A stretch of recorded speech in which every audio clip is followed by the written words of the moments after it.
welcome to Political Quickie, your political show that subjectively discusses political headlines in South Africa and all around the world. My name is Mapaseka Mura. So Grace Mugabe, the First Lady of Zimbabwe, allegedly assaulted a young lady by the name of Gabriella Engels. All of this happened in Sandton, at a hotel where her sons were staying. Yeah, pretty hectic, and apparently she was attacked by an electrical extension. So this is way beyond hectic. Grace was not arrested because apparently she had a diplomatic passport. So according to international law, immunity is established in two ways. There's sovereign immunity, which is for heads of state. There is diplomatic and consular immunity, which protects diplomats. Grace, on the other hand, is not a diplomat. Nor is she a head of any state, but she has immunity somehow. So this whole immunity thing is to protect diplomats and heads of state to carry out their duties effectively, especially in foreign lands. However, this law is unfair, because these people can't be prosecuted criminally. They can't be sued in a civil matter because this immunity protects them from that. Unless it's a case that has to do with like succession, which is like inheritance and like some property cases and so forth. It's bothersome actually, because it helps them to evade justice.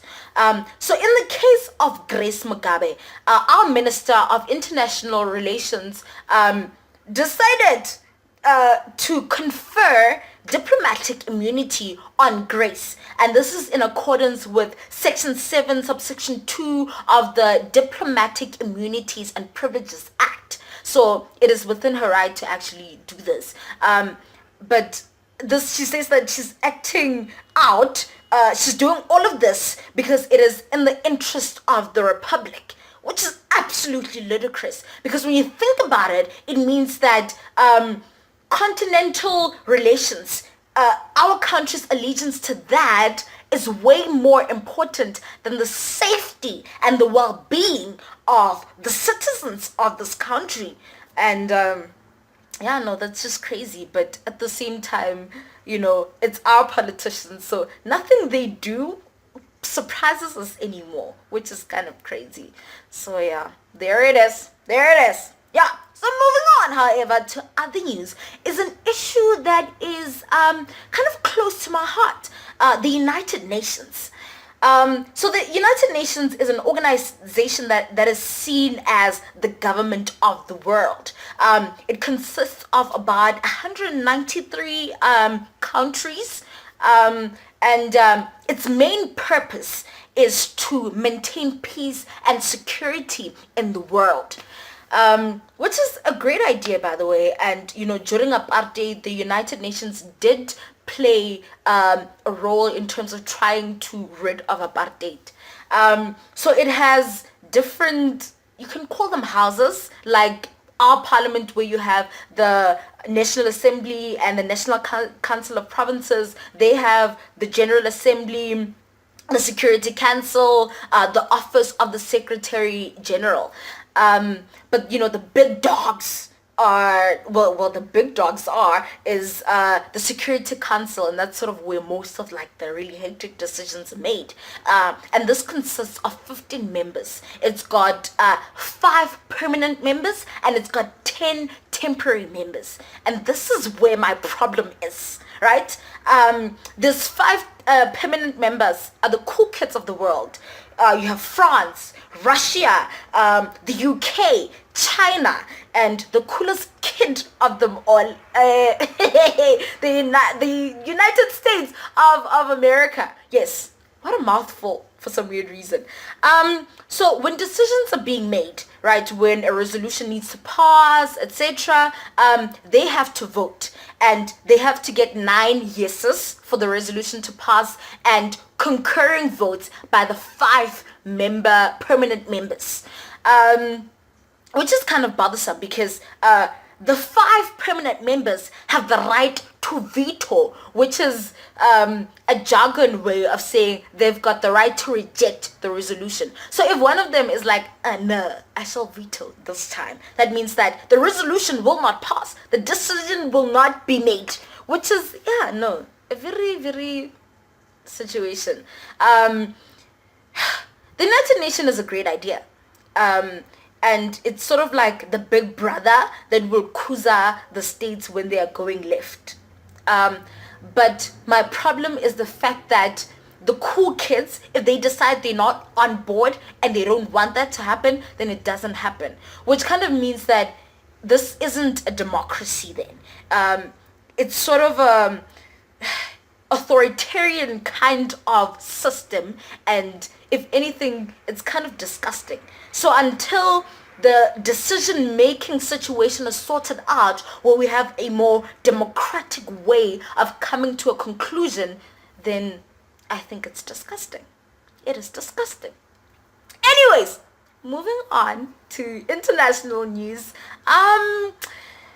The Trump administration it continues actually to crumble. The cracks just keep on showing because, the things continue to happen. Steve Bannon, who was the chief strategist of Donald Trump, it suggests that he was fired, but at the same time, he's like, nah, actually, I resigned, apparently. He resigned.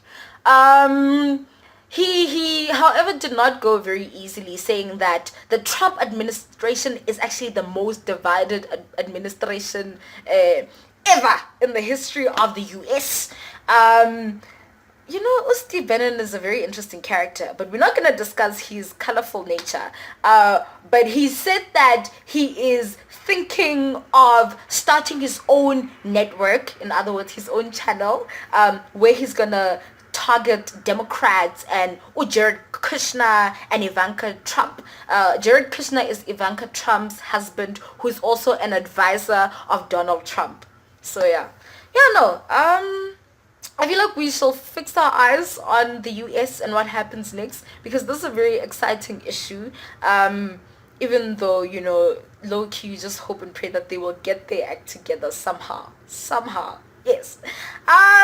Moving on, we have a new segment in the show, which is called On the Side Note. On the side note, where I'll be discussing, things that I feel that like I've learned throughout the years, my very long life. 21 whole years of my life. Yeah.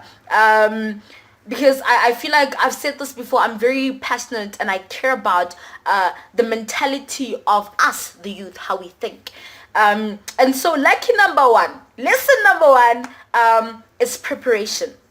And preparation is a principle that I feel like I've been learning, or rather I know I've been learning about in the past 2 years. I've been aware that I was learning it in the past 2 years. It's something that's always been there.